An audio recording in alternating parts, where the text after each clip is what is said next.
আজকে সাপ্তাহিক ছুটির দিন হওয়া সত্ত্বেও আজকে মিটিং আছে আমাদের গার্ডিয়ান লাইফ ইন্স্যুরেন্সে। তো আমি সময় মতো আসতে পারি নাই, সেজন্য গেট লক করে দিয়েছে। তো এখানে সময় মতো না আসলে মিটিংয়ে ঢোকা যায় না আর কি। এখানে ট্রেনিং মিটিং হচ্ছে, তো এখন বাইরে অপেক্ষা করছি কখন মিটিং শেষ হবে, তারপর সবার সাথে দেখা হবে। এখন আর এখানে দাঁড়িয়ে থেকে লাভ নেই, দেখা যাক কি হয় মিটিংয়ের পরে। তো আমি এখন চলে যাব চেম্বারের দিকে। চলে আসলাম চেম্বারে। এখানে ছুটির দিন হওয়া সত্ত্বেও অনেক মানুষই আসছে। আজকে সাপ্তাহিক ছুটি, যেহেতু গার্মেন্টস মিল ফ্যাক্টরি সব বন্ধ, সেই জন্য অনেক মানুষ আসছে।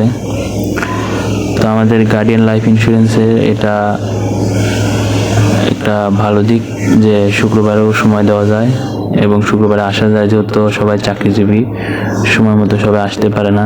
তো এখানে সবাইকে জানানো যাচ্ছে একটু দ্রুত আসবেন সবাই। এখানে মিটিং শেষে আমাদেরকে ইনস্ট্রাকশন দেওয়া হচ্ছে আমরা কিভাবে কি করলে ভালো হবে, কিভাবে কাজ করলে আরও আগাইতে পারবো আমরা, সে ধরনের ইনস্ট্রাকশনগুলো দিয়ে দিচ্ছে টিম লিডাররা।